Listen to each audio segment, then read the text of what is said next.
Guys, hello. I thought I'd do a video today and speak about my life with HOCD.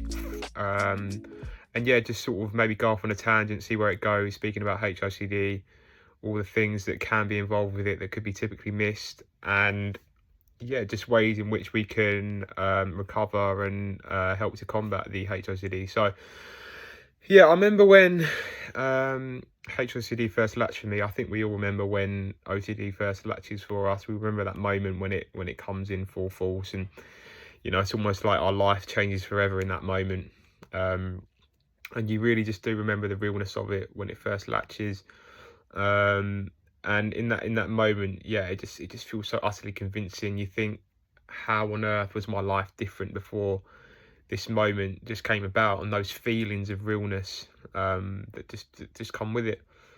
It drove me to places that I never thought I could be driven, and yeah, it just completely consumed my life for several years. My whole early adolescence, in a way, I guess was you could say it was lost to HOCD. Looking back now that I'm recovered from it, but yeah, for several years, from the moment I woke up in the morning to the moment I went to sleep at night, it was my whole life, my whole brain was, am I gay? Am I straight? Did I find this person attractive? Will I ever be certain again? Will I ever be able to enjoy my sexual relationships again? All day long, constantly, 24/7. Um, and all the things that came with that as well. So wearing the physical anxiety, the automatic rumination, not being able to think about other things, being bombarded by intrusive thoughts. And yeah, my life was just completely taken over by it. I was performing compulsions all the time to do with HOCD. I was absolutely consumed with it. I'd be double checking my sexuality multiple times a day, just to try and get that brief moment of verification, just to try and get that brief hit that yes, I am straight. And then obviously you get that brief verification or whatever, and then you go about your day and you get a trigger and bang, you suddenly doubt it all again in that moment, and then you want to do the compulsions again, and then you get caught. And that was just my whole life. I'd be spending so much time in my bedroom, staring at like pictures and content of girls, just to like double check myself, avoiding people, not going out. There were times when when I did have to go to college, so which is the one before university, in the UK. I'd be going to the toilet constantly, leaving class just to double check on my phone that I was straight, just because I felt so compelled to do it. There was no way out of it at the time. It was all that was on my mind, completely consumed. The chase for certainty was all that I wanted. It was all I could think about, all I could dream of. It was all I ever wanted. I was just hoping. Sometimes I'd wake up in a day and I was like, well, I wish today could be the day where I finally get that certainty and that answer, if you like, that I want. And obviously certainty and that answer that you want never comes with OCD, because you just chasing certainty is it's futile with OCD, right? I'd have really bad panic attacks sometimes after being triggered. I'd leave college early someday, miss classes. Sometimes I'd even throw up. I remember a time when I was in the gym and I got a really strong trigger, obviously surrounded by guys in the gym. And I just had to go to the toilet and throw up because I just felt so triggered. I'd avoid going to the gym after that. I'd try and have as much sex as I could as well, just to try and get that reassurance in a way. But when this started causing groinal responses and intrusive images, I'd actually end up avoiding it, which is never the answer for OCD. I didn't go on a date for, must have been about 6 to 7 years. I was just so unsure of myself because I thought, I'm not sure, so I need to avoid dating for the time being. And only when I have that absolute 100% certainty about who I am will I start dating again. But if you're waiting for that, it's like waiting for a train that's never going to arrive, because you're never going to get the certainty, unfortunately, because that's just the way OCD works, right? So yeah, no confidence, just felt absolutely hopeless, no dating life, no energy. I could have been led by a child at my lowest point, genuinely. People would be making decisions for me. I'd completely disassociate with my friends. I'd normally be the organizer in my friends group, when we used to go out, and I'd book things and organize things, and really take the reins. But I didn't do that with OCD because I just lost complete confidence and assertiveness in myself. Um, I think we all remember our lowest moments as well along the journey. I definitely remember mine, which was crying on the phone to my mum, sat on a bench outside my university clinic after having a therapy session that just wasn't helping me at all. And I think those moments stick with you. Looking back, they definitely will live long in the memory, I think. But yeah, there was just with me and people with HOCD in generally, I imagine there's a lot of internal forcing of attraction, right? So I know I referenced there about the compulsions, but they're sort of the external ones, right? So there's external and internal compulsions. So with the internal ones, all day long in your mind, you're trying to check and force this feeling of being attracted to somebody. It's like a doing behaviour. And if I didn't have that right feeling that came along, I'd be chasing it even further, right? And OCD would pull that away, and I'd just fall further into OCD's trap. And it was very frightening to not have that feeling there. It was all I'd known, growing up.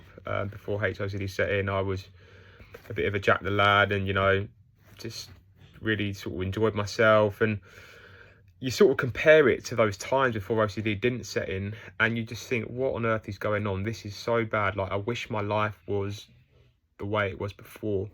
And that just adds fuel to the fire. You just get even more frightened.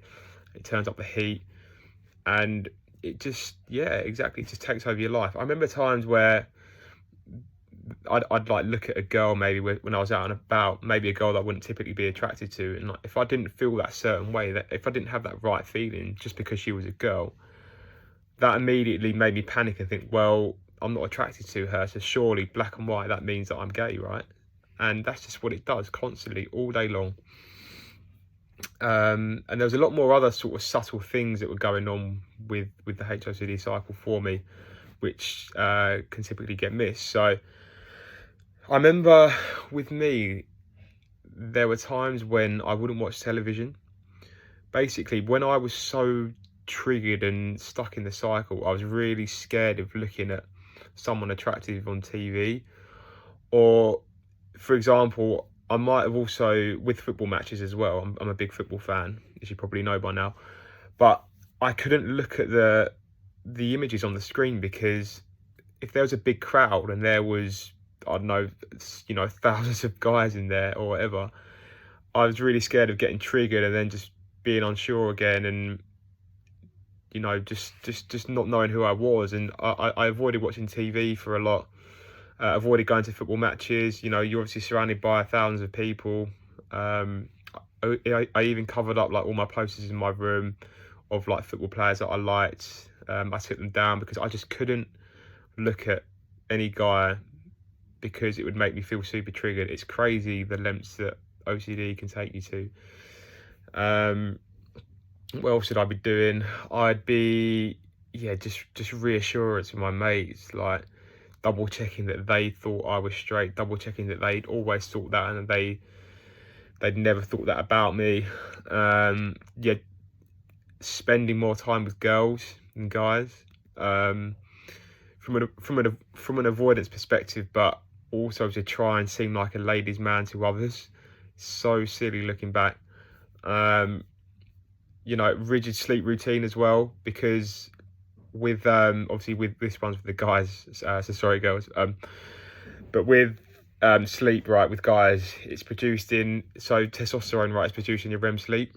And I thought if I slept really well and got a really good sleep and managed to max out my levels of testosterone, that would make me feel more attracted to girls. But that was just a completely futile cycle. That made me actually really not sleep well. I got trapped in an insomnia cycle for about a year.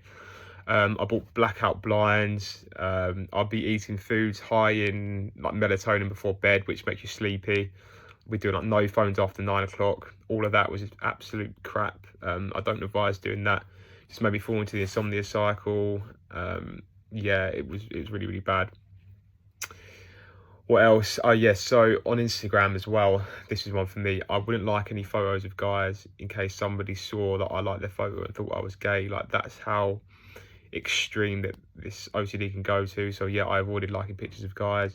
Almost came out to my mum as well. I remember that. That was that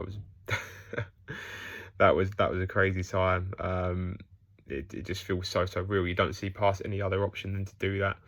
Couldn't see the wood from the trees at the time, and yeah, it's what HOCD can do to you, right?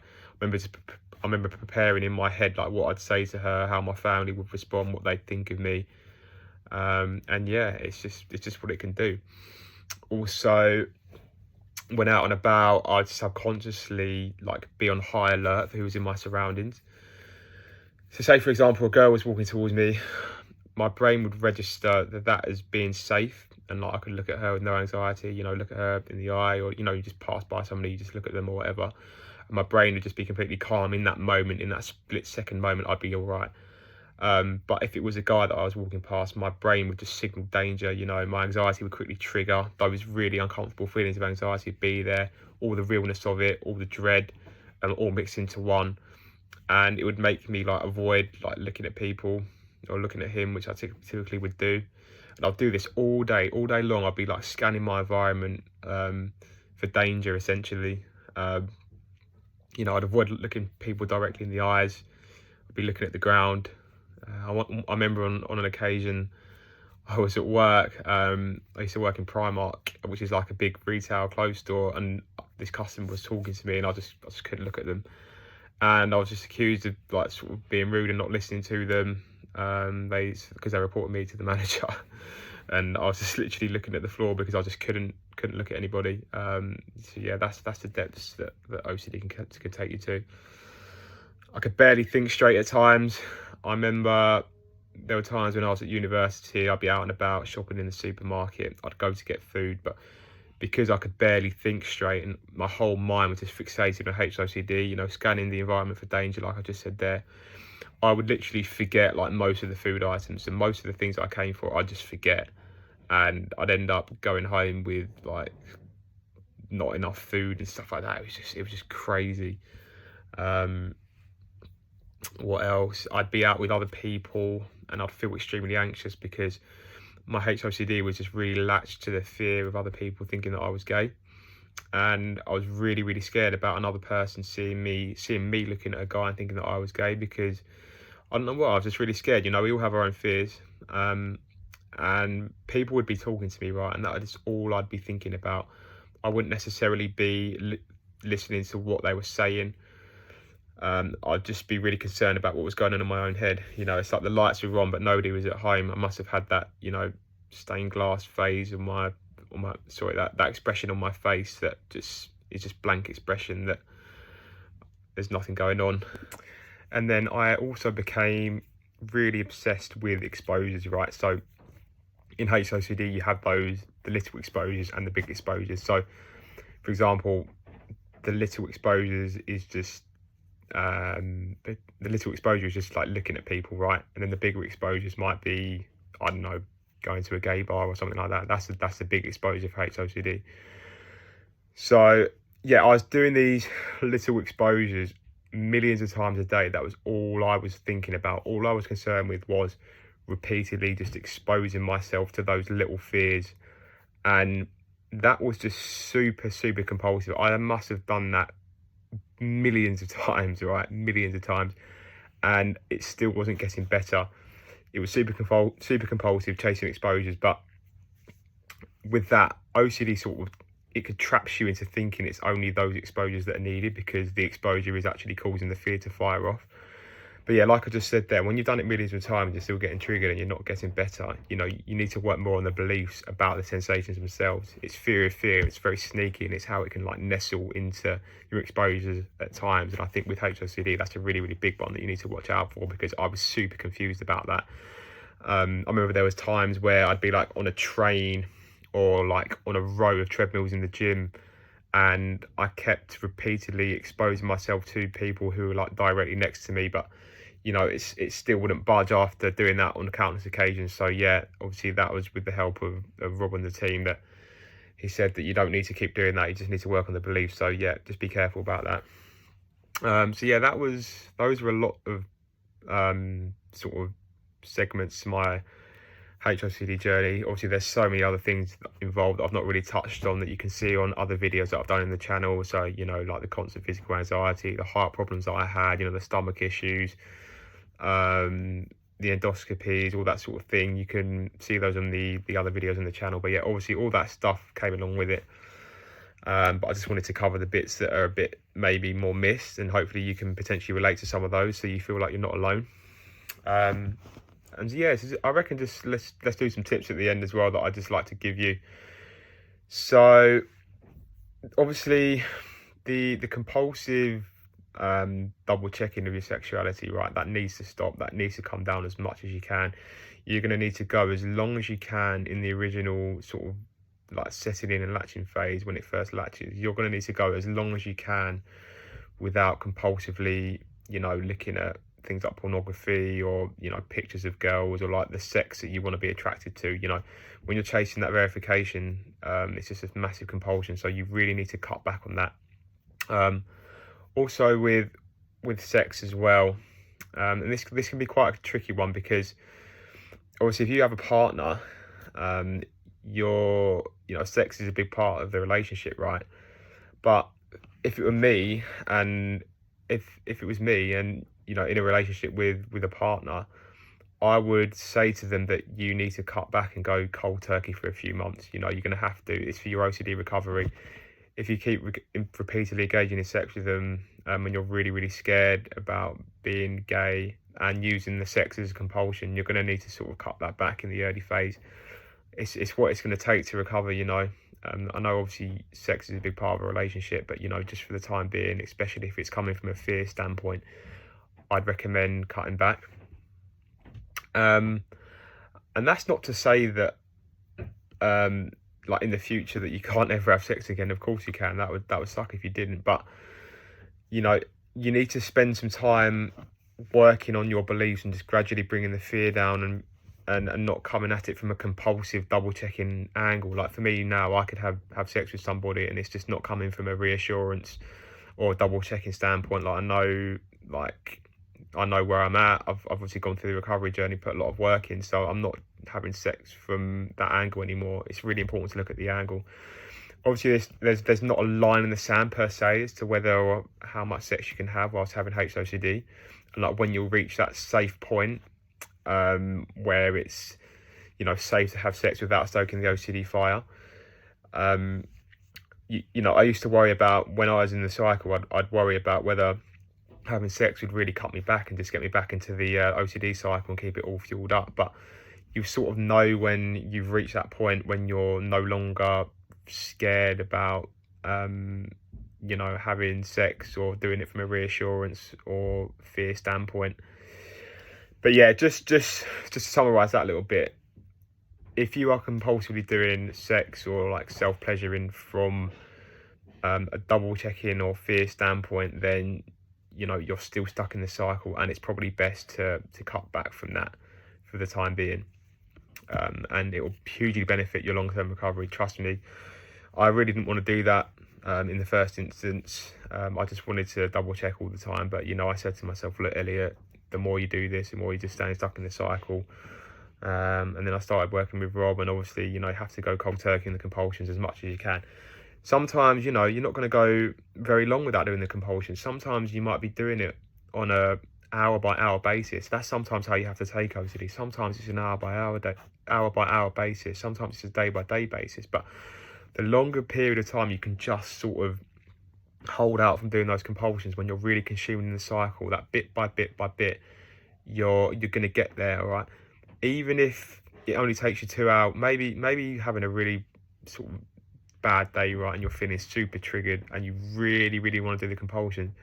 Even if you can just go as long as you can without doing it, even a couple of hours, even if it's longer than the day before, just keep going. And if you do the compulsion, then, you know, you're going to have to, you know, you're a fallible human. This might happen. You know, I'm not saying that it's going to be completely possible just to eradicate them straight away. But if you can just increase the length of time that you're not doing them, the fear response in the brain gradually switches off alongside your beliefs, and then in the end, you know, you can just cut the compulsions out, right? Because obviously that's what's recovery. You're going to have to cut the compulsions out at some point, but it's obviously not always easy to do that in the first instance. So just building it up might obviously be best in the first instance, right?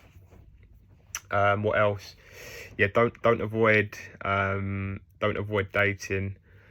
Yeah, that's what I did for 6 to 7 years. I didn't go on a date for 6 or 7 years, and I was just really scared that if I was going on a date or whatever, I was living a lie. And yeah, so I thought, well, I can't go on a date because I'm not sure of myself. If I go on a date now, then there's just no point, because not only will I probably not feel feelings of connection and attraction, but yeah, there's just no point in doing it because I don't have the answers. I don't have the certainty that I'm after yet. But you got to think, like, screw this. Even if I was living a lie, even if I was dating the wrong person, or even if I was dating someone that I don't feel attracted to in that moment, then so be it. You with and also as well, sorry, just to add in, I was scared at times of maybe dating someone and then it goes somewhere, and then I'd get scared of like intrusive thoughts and images and sensations cropping up, like when I'm dating the person, maybe like when I'm kissing them, or it leads to something else. I was really scared of those intrusive images and thoughts coming up. So yeah, you can't avoid dating. You need to just go for it regardless of how you feel. With OCD, right, thoughts instill behaviours and behaviours instill beliefs. So imagine you're watching yourself on the TV screen and saw that you hadn't been on a date for 6 years. You can see the power that you're actually giving to the HOCD, because the behaviour is instilling the belief that you're afraid. So yeah, you need to get out and date. What's the absolute worst thing that can happen? Even if you was living a lie, even if you do feel unsure of yourself, it's still probably not like being in a death camp at Auschwitz when all your family are dead. You've got typhus and frostbite. There's no food. There's no water. There's people getting killed in scientific experiments where they starve you of oxygen all around you. It's not quite like that, is it? So yeah. And yeah, also as well, just to add there, actually, you might actually, it's obviously so complicated, HOCD, so you might actually be avoiding sex as well. This might even be with your partner just because you're scared of the groinal responses and the intrusive images and thoughts and sensations. So I know I just said there to not compulsively engage in sex and stuff like that, but you need to have a look at the standpoint. It's you need to get to that sort of like the balanced approach in the end. If your avoid isn't sex entirely because you're scared of the thoughts and images, sensations, then perhaps you need to actually go more towards sex, right? So I know those first two points are saying compulsive sex uses and compulsive sex and avoiding sex are both bad, but you need to have a look at what angle like it's coming from. Either way, it needs to be fairly balanced. And yeah, if you're avoiding sex out of fear, then you need to go towards it. And if you're doing compulsive sex out of reassurance, then that's going to have to be cut back. But yeah, it's obviously very complex, and it's dependent on like a case-by-case basis. What else? And yeah, I'd say another important one for HOCD is hinging your entire happiness on your sexual preferences, right? So it's no secret that OCD will attack the things you value, and if you put your sexual preference at the forefront of your life, OCD is going to go straight for that. Of course, we want to enjoy our sex lives and our sexual preferences. However, it is only a part of our life and not life itself. If it was our whole life, right, if our sexual preference was our whole life, there'd be no friends, there'd be no family, there'd be no exercise, there would be no food, because your whole life would be consumed by your sexual preference, right? And that's just irrational. That's not how it works. So it doesn't make sense to give so much weight to your sexual preference, to what it is in your life. And when you look at it from that angle, you can sort of bring down the catastrophizing with your core fears related to HOCD, which will be, fear of rejection, fear of not being the person you thought you was, fear of missing out, fear of not enjoying sexual relationships, the actual fear of being gay. And yeah, when you look at it from that angle, you just know that it's not a life-defining thing. And what I'd also say as well is avoidance. So, there's a plethora of avoidance behaviours in HOCD. The main ones are like I've said before, not looking at people in the eye, potentially not wearing eccentric clothing, avoiding gay people, gay music, not having your hair a certain way, like monitoring the way that you speak. So you're going to need to like push towards that. I remember when I would have phases of wearing like dark clothing, and just not wanting to come across as camp. I'll be like monitoring my voice. I remember like I'd play like voice notes on my phone, just double check how like sort of deep my voice sounded and whether I was speaking in the right tone. And I constantly try and like adapt and change my voice to how I was speaking to people.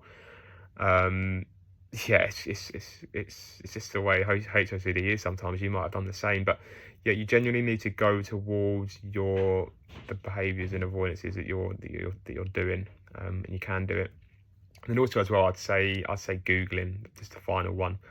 I'm talking about online gay tests, going in forums. That will take you down some rabbit holes, let me tell you, and that make you feel very, very uneasy. So you need to put the phone down. Don't be Googling that.